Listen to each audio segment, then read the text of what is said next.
Sud Radio Parlons Vrai chez Bourdin, 10h30, 12h30, Jean-Jacques Bourdin. Bien. Il est 11h04. 11h04, évidemment, nous allons revenir sur la réforme des retraites, sur la mobilisation dans la rue et le débat à l'Assemblée nationale. Nous allons ouvrir le débat. J'ai entendu les différents leaders syndicaux. Je vais citer les deux principaux, Laurent Berger et Philippe Martinez. Laurent Berger dit il y a bien sûr un risque que ça dégénère, et Philippe Martinez dit il faut monter d'un cran. Montée d'un cran, samedi, nouvelle manifestation unitaire à l'appel de tous les syndicats. Nous verrons s'il y a plus de monde, moins de monde, mais pour se faire entendre, faut-il radicaliser? Aujourd'hui, c'est la question que beaucoup se posent. Beaucoup de ceux qui sont contre la réforme des retraites se posent cette question. Faut-il aujourd'hui radicaliser le mouvement pour se faire entendre? Par exemple, tiens, je vais prendre tout de suite Olivier, avant d'ouvrir notre débat. Je vais prendre tout de suite Olivier qui est à Anduze dans le Gard. Bonjour Olivier. Bonjour Jean-Jacques. Comment ça va Olivier? Ça va, merci. Bon, très bien. Alors Olivier. Alors j'écoute devant mon bureau, oui. J'entends. Moi je pense qu'on pourrait aussi parler un petit peu de la fraude. De la fraude, c'est-à-dire? Il y a énormément, je trouve, de gens autour de moi, de partout en ville, là où je travaille, qui profitent surtout du système. C'est-à-dire? Mais qui profitent du système, qui ne travaillent pas, qui sont aptes à travailler, qui profitent de toutes les aides qu'on leur donne, et des tas de choses comme ça. Et il y en a des milliers, des milliers et des milliers. Et je pense que si on mettait un coup de pied dans la fourmilière, ça irait peut-être un peu mieux. Oui. En sachant, sans parler de nombre de gens tous les jours qui se mettent en maladie, qui n'ont strictement rien, qui profitent du système. Oui, et il ne faut pas avoir peur d'en parler. Il ne faut pas avoir peur d'en parler. Olivier, la réforme des retraites, c'est en marge de la réforme des retraites. Hein. Bien sûr. On est en train de dire aux gens de travailler plus. Vous êtes pour ou contre cette réforme, vous, Olivier? Moi, je suis pas contre. Oui. Moi, je suis pas contre. Bon, pour certaines pénibilités, je le comprends, d'accord. Oui. Voilà, mais par contre, j'aimerais surtout qu'on se pose le problème de la fraude, de ces tas de gens. C'est-à-dire la fraude, qu'est-ce que vous voulez dire? Vous voulez dire par là qu'il y en a beaucoup qui pourraient travailler et qui ne travaillent pas? Mais il y en a plus que beaucoup, il y en a des milliers. Moi, je prends l'autoroute régulièrement, je double des véhicules, nous recherchons, nous recrutons. De partout où je vais, je vois des annonces, des gens qui cherchent du personnel, de tout. Et on n'y arrive pas, on n'avance pas. Les gens, il y a énormément de gens qui ne travaillent pas, qui seraient aptes à travailler. Pourquoi est-ce qu'ils ne travaillent pas, selon vous? Pourquoi? Parce qu'ils gagnent plus en restant à la maison. Oui. Alors, voilà. Avec nous, nous avons Pierre Garnaudier, qui est secrétaire du comité national CGT des privés d'emploi et des précaires. Bonjour. C'est vrai, ça existe, mais c'est vrai que ça existe. Non, mais bon, sur la question de la fraude, et ça, c'est le Pôle emploi qui le dit. La fraude, il faut savoir ce qu'on entend par fraude, mais une fraude de personnes qui touchent de manière continue, indûment, oui, des allocations chômage, par exemple, c'est 0,01%. Voilà, sinon il y a des gens qui perçoivent effectivement un revenu de remplacement parce qu'ils ont été privés d'emploi, c'est-à-dire que leur contrat n'a pas été renouvelé. Parce qu'ils n'ont pas envie de retrouver un emploi aussi, ça existe, non? Mais écoutez, moi en tout cas, je parle de ce que je connais. Oui. Moi, je suis devant des agences Pôle emploi. On y était encore lundi et mardi matin pour appeler aux manifestations. Oui. Et nous, le premier argument qu'on a à chaque fois, la discussion, elle commence quasiment toujours comme ça, c'est pourquoi faire travailler les gens plus longtemps alors que nous, par ailleurs, on cherche du travail et on n'en trouve pas. Est-ce qu'il y a du travail, Olivier? Vous êtes en deux, vous êtes dans le Gard. Est-ce qu'on peut trouver du travail si on se bouge un peu? Alors moi, j'aimerais répondre à ce monsieur. J'aimerais même le rencontrer. Je vais y travailler pour l'emploi. Je vais en trouver du boulot. Croyez-moi, il y en a. Nous, on en recherche tout le temps. De partout où je vais, tous les chefs d'entreprise que je côtoie cherchent du personnel. De partout où je vais, on recherche. On double des véhicules sur l'autoroute où il y a même des publicités, on recherche. Oui. De partout où je vais, on recherche des gens qui travaillent. Et quand j'entends de 0,01 ou je sais pas, les chiffres, je les connais pas. Oui. Mais je peux vous dire qu'il y en a énormément qui profitent du système. Mais tout le monde le sait. C'est quoi profiter du système, selon vous? Ils veulent pas travailler, M. Bourdin. Ils veulent pas travailler. Voilà. Il faut appeler un chat. Aujourd'hui, le travail, c'est tabou. Aujourd'hui, on ne veut pas mettre un coup de pied dans la fourmilière. Je pense qu'on a très peur. Mais si déjà on s'attaquait à ça, Croyez-moi, le pays... Nous, monsieur, la CGT, on s'y attaque. On s'y attaque. La CGT, on fait ce qu'on organise des bureaux d'embauche. Les bureaux d'embauche, c'est quoi? Par exemple, à la ville de Paris, mais aussi dans des entreprises privées comme par exemple L'Oréal à Aulnay, les camarades, ils prennent l'ensemble des postes qui sont budgétés par des entreprises, mais auxquels le patronat ne pourvoit pas ces postes. Par exemple, à la ville de Paris, c'est 2800 postes. Ces 2800 postes, la CGT, nous avons organisé un bureau d'embauche, nous avons récolté en une semaine 900 CV. Donc on est bien loin de ce que vous dites. La CGT avec ces faibles ressources en communication, nous avons mis 900 CV sur la table. Ces 900 CV, on les a transmis à la direction de la ville de Paris. Vous savez combien de personnes aujourd'hui ont été embauchées? 50 sur 2800. Donc voilà, je veux dire, nous, on combat le chômage. Hein. Bien. Monsieur, oui.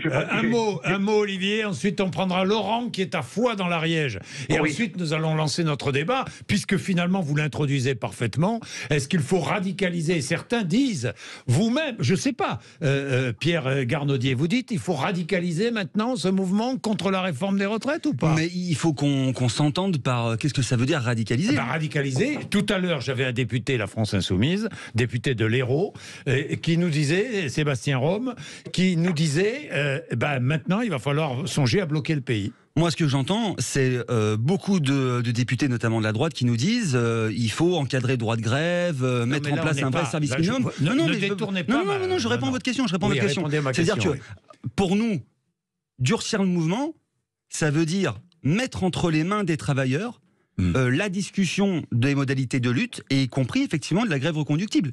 Ça veut dire ça pour nous, radicaliser le durcir. Le durcir, pas radicaliser. Durcir, parce qu'après, on part sur des débats durcir. Oui, c'est une forme de radicalisation quand même, non? Enfin, là, on est dans un débat sémantique. Oui. On va pas... Bon, Olivier, vous savez ce qu'on va faire, Olivier? On va prendre Laurent. Laurent qui est à Foix dans l'Ariège. Bonjour, Laurent. Oui, bonjour. Vous êtes artisan-restaurateur, Laurent. C'est ça. Alors, vous avez peur... Vous avez peur de cette réforme, pourquoi? Disons que, moi j'ai commencé à travailler à l'âge de 16 ans. Oui. Dernièrement, j'ai commencé un peu à me renseigner parce que j'approche un âge, j'ai 57 ans, donc l'échéance approche. Même si je me demande avec toutes ces réformes si je ne vais pas devoir travailler jusqu'à 74 ans à force. On m'a dit c'est les dernières années qui sont prises en compte, etc. Oui. Si c'est les dernières années, moi je regarde par rapport à mon chiffre d'affaires, j'habite une petite ville qui est Foix, qui n'est pas une ville où on fait des chiffres d'affaires mirobolants, on va dire. Oui. Je gagne, disons que sur 12 mois, il y a peut-être 3 mois où j'arrive à atteindre le SMIC, à dépasser le SMIC. Oui. Voilà, pour vous dire. Donc si je pars de ce principe-là, qu'est-ce que je vais devenir, moi, dans quelques années, sachant que, Oui, mais vous allez partir à la retraite à quel âge, vous, Laurent? Laurent, j'en sais rien. Vous n'en savez rien. Est-ce que ça dépend d'un âge légal ou est-ce que ça dépend de votre activité particulière? Parce qu'elle est particulière, l'activité de restaurateur. Ah oui, tout à fait. C'est-à-dire que vous pourriez peut-être partir plus tard parce que vous auriez envie de continuer à faire la cuisine parce que vous aimez ça aussi, Laurent. Quand je vois le nombre de charges qu'on a à payer, comme on est assassiné partout. Oui. Non, mais c'est pour vous dire, j'ai de plus en plus de collègues restaurateurs qui arrêtent. Voilà, qui arrêtent parce que ils sont écœurés à force. Restaurateurs ou même commerçants. Oui, ça c'est autre chose. Donc, est-ce qu'il y a beaucoup de charges parce qu'il y a dans ce pays beaucoup de protection sociale? Entre autres, je pense, et il y a aussi le fait que, par exemple, comme ce matin, j'ai entendu au journal, non, c'est avant le journal, comme quoi beaucoup d'associations étaient financées, etc., avec de l'argent public. Donc oui, je trouve que l'argent en France est dilapidé un peu n'importe comment. L'argent est dilapidé. Olivier, vous pensez la même chose? Ah oui, fortement, oui. Et j'aimerais répondre juste à la personne d'avant qui m'a annoncé des chiffres. Pierre Garnaudier, oui. Voilà, j'aimerais l'inviter, ce monsieur, en toute sympathie, je l'invite, et je l'amène à Nîmes, autour de Nîmes, et j'y amène sur 50 entreprises et on parle d'emploi, voir s'ils arrivent à recruter, s'ils arrivent à trouver du monde. Et là, on parlera de concret, parce que moi, Paris, personnellement, c'est Paris. Moi, je parle de chez nous. Je l'invite et on va dans toutes les entreprises là où il veut. Bien, merci Olivier, merci Laurent, le débat est lancé, mais si vous êtes invité, vous pouvez y aller, hein, Pierre. Mais j'espère que vous me donnez le numéro de ce monsieur, oui. Mais je vous le donnerai. Mais bon, on va l'avoir. Mais c'est pas une blague, hein. Nous, on fait des bureaux d'embauche et je le dis tranquillement, on a du mal, hein. On a du mal à imposer. Vous-même, vous avez du mal, vous, à la CGT, pour trouver des salariés qui veulent travailler dans les propositions que vous faites? C'est l'inverse. Ah bon? Nous, on a du mal à imposer aux employeurs de respecter les cadres d'organisation du travail que eux-mêmes émettent. C'est-à-dire, par rapport à cette activité-là, je dis que j'ai besoin de 120 postes. Oui. Mais en réalité, il y en a seulement 90 parce qu'il y a des heures supplémentaires qui sont imposées, parce qu'il y a des congés payés qui sont refusés aux salariés, des recours abusifs à l'intérim. Et nous, on a du mal à faire respecter ces cadres du travail. Oui, mais est-ce que vous avez du mal à trouver des candidats au poste? Je vous dis, une semaine devant la mairie de Paris, on a eu 900 CV. Oui. On a eu 900 CV. Et c'est sur des postes de cuisiniers, agentes d'entretien, des catégories C. Hein. Bon. Il est 11h15. Jean-Christophe Gallienne nous a rejoint. Bonjour. Bonjour. Politologue et conseiller en communication. Nous allons revenir sur les manifestations, sur maintenant que va-t-il se passer ou que peut-il se passer et je posais la question tout à l'heure à Pierre Garnaudier. Est-ce que tous ceux qui sont mobilisés contre la réforme des retraites vont devoir se mobiliser plus fortement? Et comment? Je parlais de radicalisation pour se faire entendre. Eh bien, nous allons en parler, évidemment. Je voudrais revenir aussi, et nous allons le faire juste après la pub, sur les profits de Total, parce que c'est vrai que ça fait parler depuis ce matin, puisqu'on a pris connaissance des profits de Total, faits par Total en 2022. Il est 11h15. Sud Radio Parlons Vrai chez Bourdin, 10h30, 12h30, Jean-Jacques Bourdin. Bien, il est 11h18. Est-ce que nous allons vivre une forme de radicalisation du mouvement d'opposition à la réforme des retraites? Est-ce que tous ceux qui sont opposés vont être obligés de se radicaliser pour se faire entendre? C'est le débat que nous posons ce matin. Pierre Garnaudier est avec nous, secrétaire du comité national CGT des privés d'emploi et des précaires. Jean-Christophe Gallienne, qui est politologue et conseiller en communication, et Antoine Fouché, qui est président de Quintet Conseil, ancien directeur de cabinet de Muriel Pénicaud au ministère du Travail, auteur d'un livre remarqué chez Gallimard qui s'appelle Le monde de l'après-Covid. Bonjour. Merci d'être avec nous, Antoine Fouché. Alors, avant de revenir dans notre débat sur la réforme des retraites, je voudrais revenir sur les bénéfices records pour Total Énergie. L'année dernière, les chiffres sont tombés ce matin, 19,5 milliards d'euros en 2022. C'est ce qu'annonce Patrick Pouyanné, c'est cela, Félix Mathieu? Oui, effectivement, il s'exprime dans Le Parisien aujourd'hui en France. Il dit ne pas exclure un nouveau geste pour les automobilistes et sur ses profits de 19,5 milliards d'euros. Il se justifie: si le litre de gasoil dépasse 2 euros, alors Total Énergie pourrait mener de nouvelles actions ciblées de rabais à la pompe. Promesse de Patrick Pouyanné qui, à propos de ses profits records, plaide: nous avons rendu 550 millions d'euros aux automobilistes français avec ces différents rabais à la pompe pendant plusieurs semaines.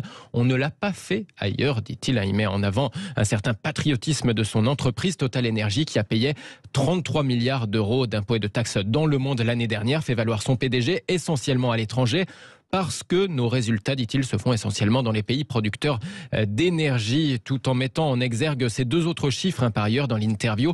350 millions d'euros de bénéfices réalisés en France, où Total devrait par ailleurs payer, dit-il, 200 millions d'euros d'impôts et de taxes. Donc, quelques mots sur ces chiffres, Pierre Garnaudier.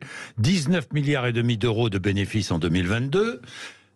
Partout, pour toutes les activités Total, hein, on est bien d'accord. 33 milliards d'euros d'impôts versés dans le monde.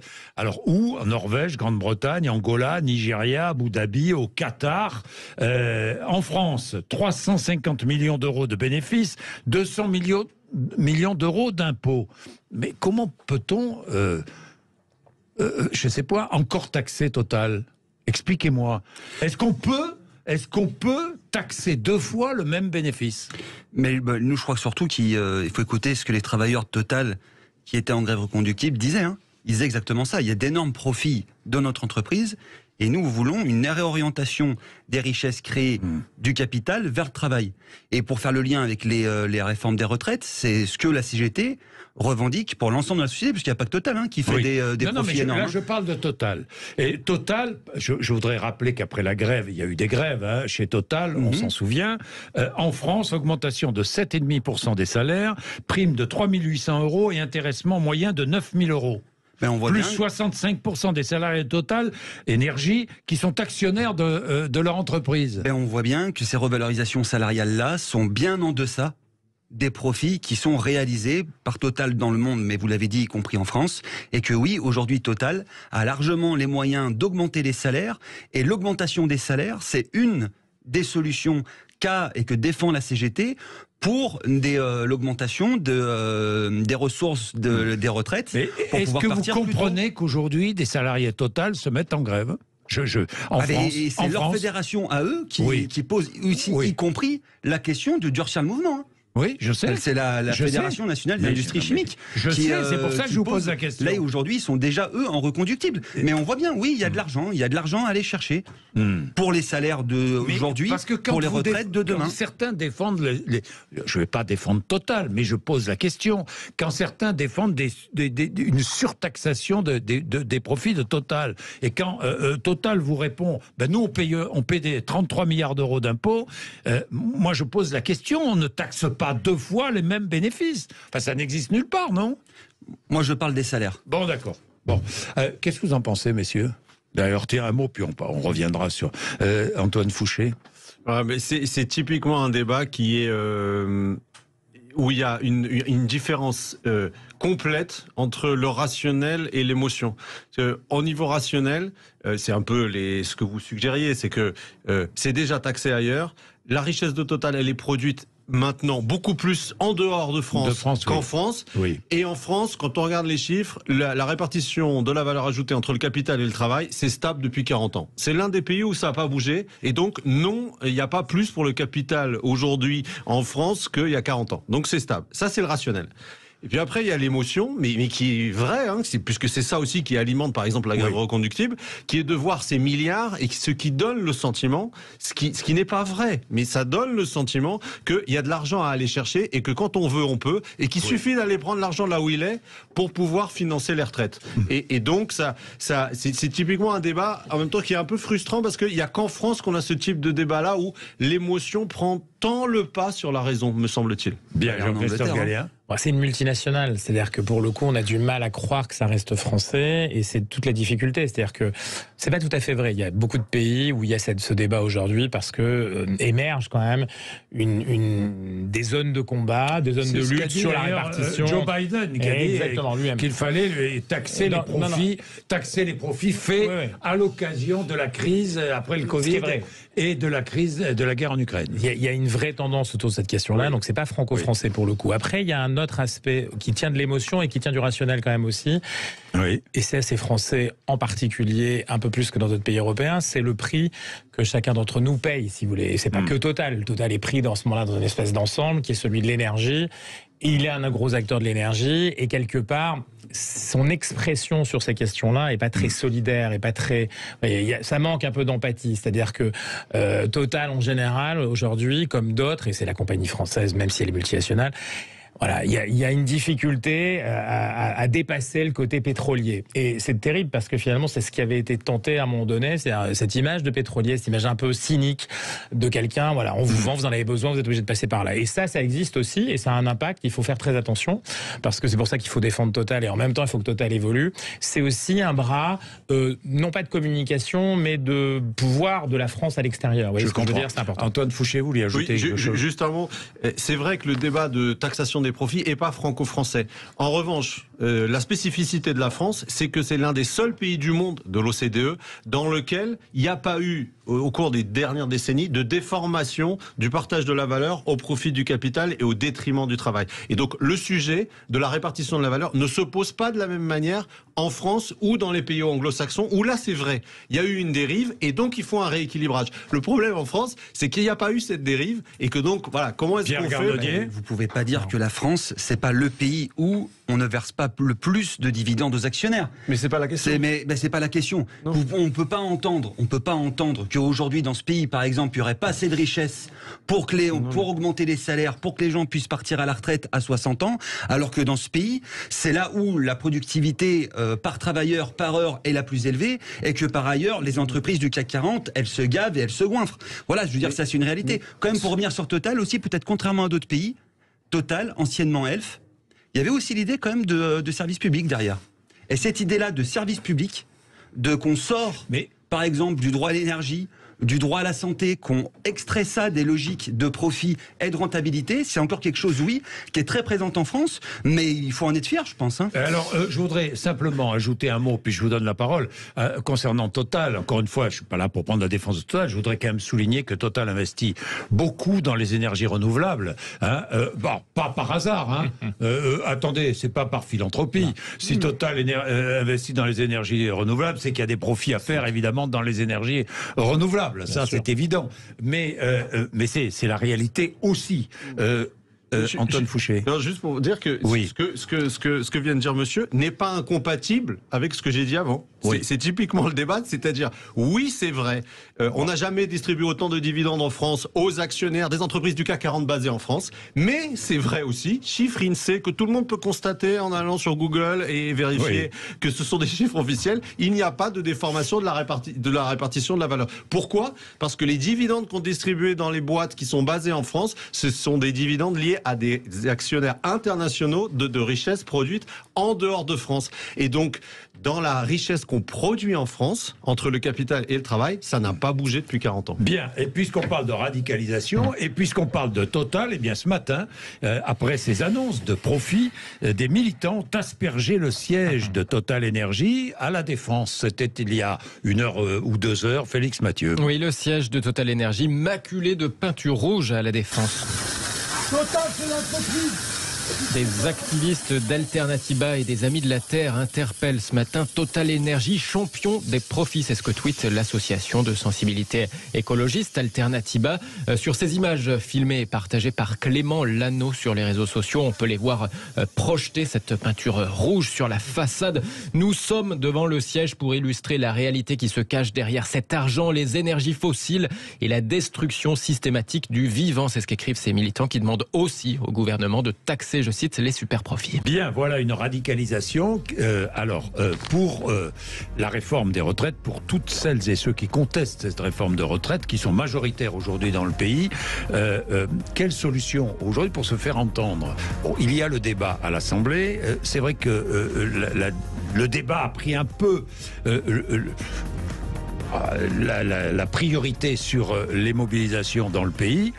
Mais il y aura une si elle est forte, une mobilisation annoncée pour samedi prochain. Quelle suite ? Comment faire pour ceux qui contestent la réforme des retraites ? Nous parlons de cela juste après une petite pause, il est 11h30. Sud Radio Parlons Vrai chez Bourdin, 10h30, 12h30, Jean-Jacques Bourdin. Il est 11h32. Va-t-on vers une radicalisation du mouvement de contestation de la réforme des retraites ? Je fais le tour de table. Jean-Christophe Gallien, vous pensez qu'il va y avoir une radicalisation ? C'est une semaine particulière. Se croisent, vous l'avez dit, la bagarre de rue. En tout cas, la lutte de la rue et la bataille à l'Assemblée nationale. À l'Assemblée, oui. Donc on est à un moment important. Deux aspects importants aussi. On peut interpréter de deux manières l'idée qu'on veut radicaliser, renforcer. Certains parlent de blocage de l'économie déjà. Donc c'est ça. Bien sûr. Donc ça veut dire quoi ? Ça veut dire soit d'un côté, c'est ce qu'estiment les adversaires, vous sentez que vous êtes en moment de faiblesse, c'est-à-dire que la mobilisation s'essouffle, c'est plus difficile, et donc il faut pousser plus loin, aller un peu plus durement avant samedi, parce que samedi, un grand rendez-vous qui va être le témoin de tout ça. Ou au contraire, vous sentez vous-même qu'il y a des faiblesses dans le contexte majoritaire, celui qui est à l'Assemblée justement autour notamment de l'examen du projet de loi, et vous dites que c'est maintenant qu'il faut taper très fort, parce que si vous le faites pas maintenant, vous n'allez pas contribuer à grandir ces failles. Donc il y a deux interprétations possibles. Moi je dirais qu'il y a un peu de vrai dans les deux. On sent bien que d'un côté il y a un peu d'essoufflement, il faut montrer qu'on est présent, parce que c'est dur d'aller faire la grève aujourd'hui, d'aller dans les contextes économiques, il faut y aller. Et de l'autre, et puis on n'y croit pas trop, finalement on a l'impression qu'on s'est laissé embarquer dans l'idée, c'est plié, on a obtenu ce qu'on peut obtenir, puis c'est fini. Puis de l'autre côté, on sent bien aussi que y a des difficultés. Il y a des difficultés dans les partenaires de la majorité, au sein des Républicains, politiques à l'Assemblée nationale. On va en parler avec Éric Ciotti. Au sein de la majorité elle-même, relative, où il y a des frondeurs, ce qu'on appelle, qui ne sont pas tout à fait d'accord, qui veulent faire entrer leur voix et qui continuent. Et donc c'est un moment particulier, même au sein du gouvernement, du SOP. Attal, du Borne, c'est pas tout à fait clair. Vous voyez, c'est complexe. J'ai l'impression d'ailleurs que Attal prend le pas sur du SOP. Il prend d'ailleurs, il prend souvent du SOP. Attal, il demande pas, il prend. Oui, il prend Attal. Pierre Garnaudier, est-ce que il faudra monter d'un cran? Oui, sur deux aspects. C'est-à-dire sur les modalités de lutte, mais que c'est déjà, y compris en débat aujourd'hui. Plusieurs fédérations appellent de la CGT, appellent déjà à la reconductibilité de la grève. Et puis aussi sur la massification. La massification du mouvement, parce que il y a encore des travailleurs à aller chercher. Moi, je parle pour les travailleurs privés d'emploi et précaires. Moi, je manifeste derrière deux banderoles. La banderole intersyndicale qui dit non à la retraite à 64 ans, et derrière une banderole de la CGT qui dit 15-32-60, 15 € de l'heure, 32 heures pour tout le monde et 60 ans comme âge de départ légal à la retraite.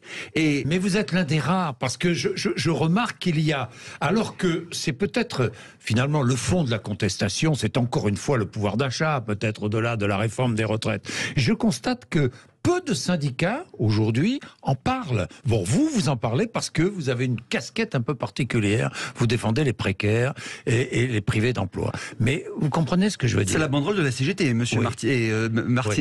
Dans les discours, je ne l'entends pas. Je l'entends peu. Il l'a rappelé hier soir sur le plateau de BFM TV à plusieurs reprises. Donc, moi, c'est derrière ces banderoles-là, derrière ces mots d'ordre-là. Moi, on est devant les agences Pôle emploi. Nous invitons l'ensemble des travailleurs privés d'emploi à manifester derrière ces banderoles-là, mais après, c'est vrai que le gouvernement était très au courant que ça bloquait. Je pense que le gouvernement a fait un pari risqué en pensant les syndicats aujourd'hui sont dépassés, n'arriveront jamais à mobiliser, avec beaucoup de mépris et de médisance pour les organisations syndicales. Et là, c'est quand même le grand retour. On a un mouvement qui n'était pas arrivé depuis 30 ans, et nous, privés d'emploi et précaires, on voit bien qu'on n'est pas entendu. Donc nous aussi, y compris, des fois, on fait des envahissements d'agences pour dire on va rester là, on va se faire entendre, parce que manifester une fois par semaine, alors que c'est des manifestations qui sont... Ça ne sert à rien? Eh ben, c'est pas que ça sert à rien, mais ça nous aide, ça nous donne confiance. Mais je peux vous dire, il y a une détermination qui ressort de cette manifestation qui est énorme, mais on doit poursuivre l'action. Oui, mais par exemple, je remarque aussi que dans certains secteurs de la fonction publique, il y a moins de grévistes, il y avait moins de grévistes hier que les autres jours. Donc, il y a... Je ne sais pas si ça peut aller jusqu'à une grève, comme vous appelez, à une grève reconductible. Hein. Enfin, oui, c'est la prochaine étape. C'est des débats. C'est la grève reconductible. C'est des débats que nous on a entre nous. Par contre, moi, je voulais juste dire ça. Parce que il y a peut-être moins de grévistes du public. Bien qu'à chaque fois les chiffres notamment dans l'éducation nationale, c'est quand même rarement des chiffres consolidés, mais en tout cas ça il faut le dire. Oui, il y a moins de grévistes dans le public, mais en contrepartie, nous on voit beaucoup de cortèges du privé. Hein. Je pense à Airbus par exemple à Toulouse, où ils étaient sortis à 5000 les dernières manifestations. Donc il y a une généralisation en tout cas de la grève aujourd'hui, notamment dans le privé. Antoine Fouché, on va voir une radicalisation selon vous? C'est possible, mais je pense surtout que on va avoir, en fonction de ce qui va se passer samedi, un débat qui vient d'être évoqué en filigrane, entre deux lignes possibles de contestation dans les organisations syndicales, et c'est l'intersyndicale qui va faire l'épreuve de son unité. Il y a une ligne qui est plutôt, me semble-t-il, emmenée par la CFDT, et qui est une ligne qu'on peut appeler, le mot est pas parfait, mais une ligne morale, qui consiste à dire au gouvernement, vous avez la plus grande mobilisation dans le pays contre votre projet de loi depuis 15 ans. Ça continue, les gens se mobilisent malgré les problèmes de pouvoir d'achat. S'il vous plaît, écoutez. Mais ils n'iront pas jusqu'à bloquer le pays. Berger a dit le but, c'est pas l'emmerdement maximum. Voilà. Et ça, c'est une première ligne, et qui est une ligne risquée parce que ça privilégie le soutien de l'opinion publique au risque d'être taxé d'impuissance.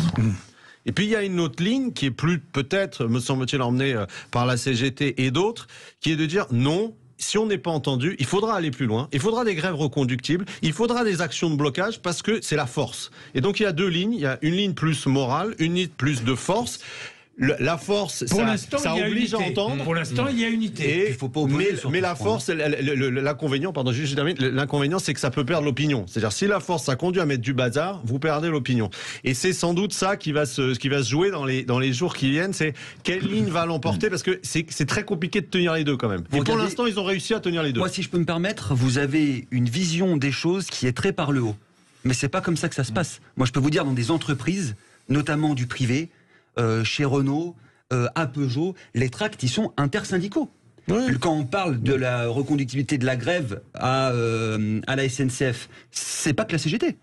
C'est pas que la CGT. C'est la CGT Sud pour l'instant. On verra comment ça, avec les premières journées de grève, l'UNSA et la CFDT, on verra pour ce qu'ils l'instant, font. n'ont pas On verra ce qu'ils feront. Pour l'instant. Donc, par le bas, c'est des tracts intersyndicaux. C'est pas le Martinez contre Laurent Berger sur une stratégie de lutte. Et y compris, ça s'articule entre. Non, je dis pas parler de ligne contre, mais il y a un choix à un moment donné peut-être à faire si le mouvement constate qu'il n'est pas suffisamment entendu. Alors est-ce que le mouvement risque d'être débordé? Est-ce que les syndicats risquent d'être débordés? C'était un peu ce qui était estimé à un moment donné. Ce que vous dites est une réalité, c'est-à-dire que on faisait le reproche, c'était un peu le pari aussi de certains gouvernements et ailleurs de dire il n'y a pas de maîtrise de la base. Alors c'est à la fois vrai et faux, c'est-à-dire qu'on voit bien qu'il y a eu quand même malgré tout une coordination assez, pour l'instant, réussie. Et en même temps, s'il y avait des décisions ça et là qui ne correspondent plus à la base, et ça tout dépendra de samedi. Samedi, s'il y a ce volume et cette masse qu'attendent certains, ou au contraire le continuum de la décrue, si vous, de la mobilisation, on a quelque chose qui peut se passer, c'est-à-dire qu'à ce moment-là, avoir une conversion différente. Mais de toute manière, ces deux approches ne sont pas contradictoires, c'est-à-dire que vous allez avoir, elles le seront si vraiment à un moment donné, notamment la CFDT, il y a une envie de dire, on va dans la négociation, et quelle négociation, puisque les deux stratégies font face à quoi? Un rythme qui est imposé par le gouvernement au titre du calendrier parlementaire. On revient encore à cette idée qu'il y a une opposition entre la rue et le Parlement, enfin une opposition en tout cas, qui est deux voies parallèles qui doivent à un moment donné se rencontrer cette semaine, ce samedi, c'est là qui est important, et après, parce que il y a une accélération dans le phénomène. L'accélération, c'est celle du calendrier législatif, qui n'est pas un calendrier comme les autres, vous l'avez très bien expliqué tout au long des émissions, et la réalité, c'est qu'il faut aussi, pour la rue et pour les mobilisations, tenir compte. La stratégie de monsieur CFDT, qui serait morale ou qui serait attentiste, entre guillemets, à un moment donné, elle est quasiment perdante d'avance, si vous voulez. Donc ça veut dire que la CFDT est un peu contrainte, malgré sa culture syndicale, d'entrer dans une démonstration, si vous voulez, un peu plus forte, un peu plus difficile ou un peu plus radicale, comme certains peuvent le dire. Bien, il est 11h41, vous êtes avec nous, vous voulez intervenir, n'hésitez pas, 0826 300 300, à tout de suite. Sud Radio Parlons Vrai chez Bourdin, 10h30, 12h30, Jean-Jacques Bourdin. Se dirige-t-on vers une radicalisation du mouvement de protestation contre la réforme des retraites pour que ceux qui manifestent leur opposition puissent être entendus? Eh bien, Pierre Garnaudier est avec nous, secrétaire du comité national CGT des privés d'emploi et des précaires, Jean-Christophe Vialin qui est politologue et conseiller en communication, Antoine Fouché, et qui est président de Quintet Conseil, ancien directeur de cabinet de Muriel Pénicaud au ministère du Travail. Oui, les syndicats sont à un tournant, le débat, lui, n'ira pas au bout. On a bien compris, à l'Assemblée nationale, donc on va voir ce que dit Éric Ciotti tout à l'heure, ça va être très très intéressant, mais il n'ira pas au bout. Alors, un débat qui ne va pas au bout, une mobilisation qui est très forte dans la rue, la réforme des retraites, ira-t-elle au bout?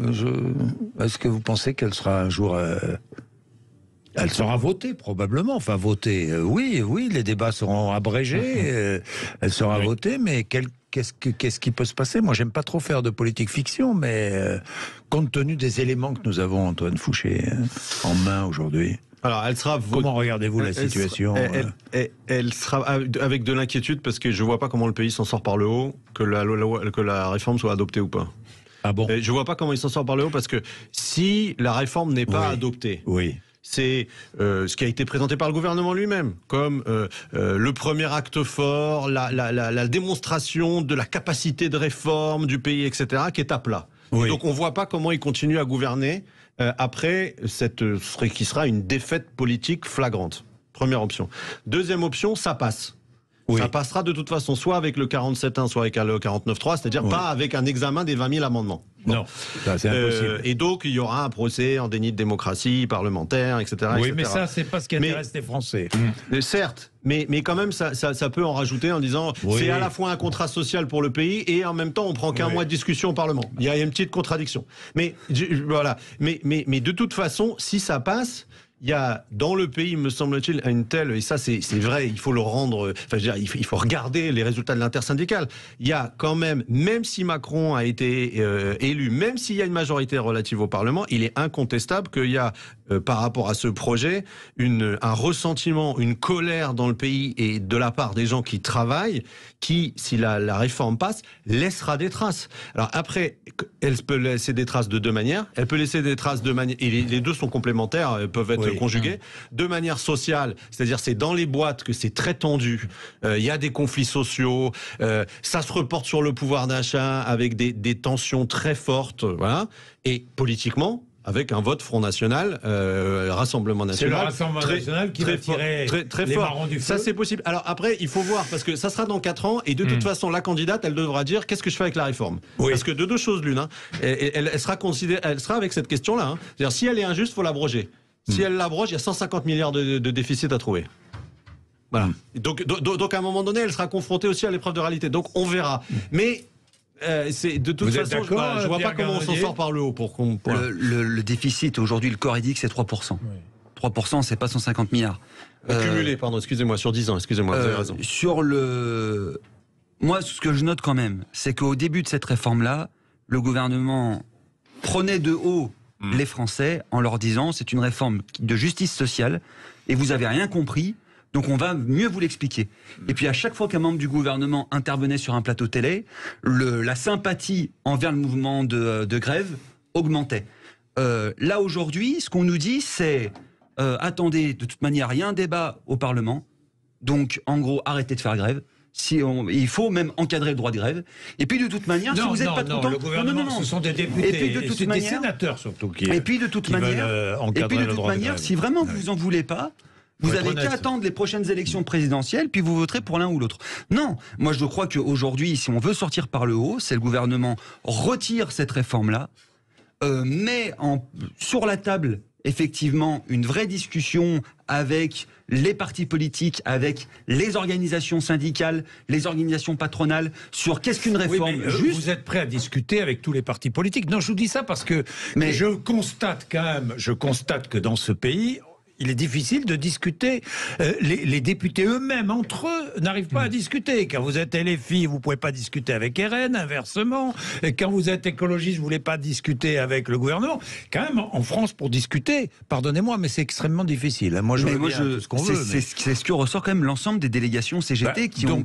Donc la CGT est prête à discuter avec le Rassemblement National sur une réforme des retraites. Non, pas du tout. Moi, là, je parle pas du tout. Moi, je parle là dans le cadre des organisations syndicales, qui, oui, doit avoir un dialogue ouvert avec les organisations syndicales, les organisations patronales, pour ce qui nous concerne, nous. Après, les autres, ils font bien ce qu'ils veulent.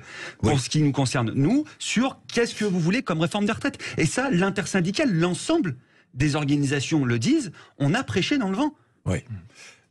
Jean-Christophe Galen. Moi, je crois il faut, en élargissant un tout petit peu, je crois que le vrai sujet, il est autour, effectivement, on l'a dit, de ce qu'est l'emploi dans ce pays, du travail en général. Oui. Mais politiquement, c'est quand même un moment fort. C'est-à-dire, vous l'avez dit très justement, on peut gagner, mais perdre dans la durée, vous voyez, politiquement. Et je crois qu'il y a un vrai risque pour le gouvernement. Et il s'est mis dans la seringue tout seul. C'est-à-dire que retirer le projet, c'est perdre la face et quasiment se dire, qu'est-ce que je fais? Il me reste 4 ans à vivre. Il me reste plus qu'à dissoudre. À vivre à l'Élysée. Et à revenir faire un référendum, exactement. Donc c'est quasiment la dissolution derrière, dans les quelques mois qui viennent. Donc il y a un combat politique dans la rue qui est très réel, hein. Et puis gagner malgré tout, imposer sa version, alors avec des choses qui seront effectivement abandonnées au passage, notamment même sur l'espèce de l'équilibre budgétaire, c'est quelque part se préparer à la rue en difficulté, se préparer là aussi à des difficultés d'autres niveaux, parce que politiquement c'est que le début du combat. Vous aurez perdu, non pas forcément pour dans 4 ans, mais déjà l'année prochaine en 2024, les européennes et ainsi de suite. Donc on est dans un contexte qui de toute manière est difficile et qui fait écho à quelque chose qui est plus large. Le projet, c'est le projet d'Emmanuel Macron, et en même temps on sent bien qu'Emmanuel Macron, si j'osais le dire de cette manière, ça le saoule ce qui est en train de se passer. C'est-à-dire que réellement, il s'en va, il va plus loin, il fait des cartes postales de temps en temps, mais, oui, mais il a laissé les autres s'en occuper. D'apparaître comme le seul réformateur. Ouais, mais quelle réforme? Et donc c'est d'ailleurs un peu le problème des LR. La réforme contre. Alors, dans ce pays, vous l'avez dit, c'est difficile. Contre le pays. Comment on gagne politiquement dans la durée là-dessus, je suis pas certain. Et c'est pas son choix. Hein. Son choix, c'est de réformer. Certes, il a d'autres dossiers qui viennent après derrière, qui sont très importants. Donc, je sais pas. On est dans un moment particulier qui fait écho à la mobilisation ou pas la mobilisation, à la division ou pas la division. Chacun joue un peu sa partie là-dedans. Et c'est devenu très politicien. Aussi.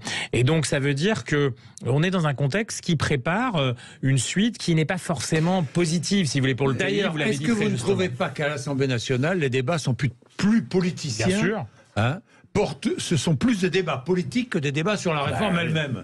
Moi, je constate ça. Hein, c'est non depuis lundi. Mais on a... Pardon. Oui. Non, mais on a le projet, enfin le problème aussi qui fait que c'est compliqué de s'en sortir par le haut, c'est difficile de le dire, mais il faut le dire, c'est le projet lui-même des retraites, c'est-à-dire c'est cette réforme-là. Par rapport à la réforme systémique qui correspondait à un diagnostic sur le pays, nous sommes devenus une société d'individus. Et donc, il faut donner aux individus la transparence sur leurs droits et leur capacité de les utiliser librement en fonction de leur choix de vie. Et on n'a pas tous les mêmes choix de vie, on n'est pas tous en même santé à 60 ans, on n'a pas tous envie de faire la même chose. Et donc, c'est la liberté individuelle qu'il faut créer avec un nouveau système. Ça rentrait en écho avec une aspiration profonde de la société. Et même si c'était contesté, mais là maintenant, au moins c'était plus clair. Mais c'était contesté par des corporatismes, y compris des corporatismes du haut, comme on dit, hein, des avocats, surtout, etc. Surtout. Mais en tout cas, ça répondait à une aspiration profonde dans le pays d'avoir de la transparence et de la liberté. Et là maintenant, c'est une réforme très classique. En fait, c'est la même qu'en 2010, sauf que c'est 2 ans de plus. Et c'était une réforme de statut. Qui impose des règles collectives, et ça on peut le comprendre, mais sans donner de la liberté individuelle aux gens, je comprends. Alors que c'est de ça dont on a besoin, et c'est de ça dont la grande majorité a envie. Et donc, un projet en décalage par rapport aux besoins du pays, même si vous le passez, à la fin, le sujet, il reste devant vous. Sur 2019, déjà, c'était pas une lutte de corporatistes. Hein. Moi, Non, moi je vous le dis, nous les travailleurs précaires, c'est nous qui allions le plus morfler avec les retraites par points, en particulier les chômeurs. Mais je partage à côté de cette réforme de retraite, il y a quand même énormément d'inquiétudes. Hein, on discute avec des travailleurs, des travailleuses en situation de précarité ou non. Et la réforme sur le logement, par exemple, où les expulsions locatives vont être facilitées. La réforme de l'assurance chômage, où il y a déjà eu énormément de baisse des droits, et là aujourd'hui c'est une baisse de la durée d'indemnisation. Il y a beaucoup d'inquiétudes. Et ce signe-là de dire sur une réforme, ça coince, c'est une évidence. Donc on arrête le tir et on repart du début et on va rediscuter sur tout un tas d'autres sujets. Ça aiderait effectivement à apaiser les tensions, parce que nous, les organisations syndicales, on a une histoire qui est de défiler derrière une banderole dans un cadre qui est collectivement défini, avec des actions qui sont déterminées collectivement. Et puis il y en a d'autres. Alors là, comme ce matin, devant le siège de Total, où bon, quand même, on peut dire plutôt bon enfant. Hein. Mais effectivement, il y a d'autres mouvements plus spontanés, où ce sont des individus et des colères individuelles qui s'additionnent sans débat collectif. Et ça, c'est toute une forme de gestion de mouvement. Donc voilà, moi je pense qu'il y a un besoin aujourd'hui de dire, et c'est pas que oui, les organisations syndicales, entre guillemets, elles ont gagné.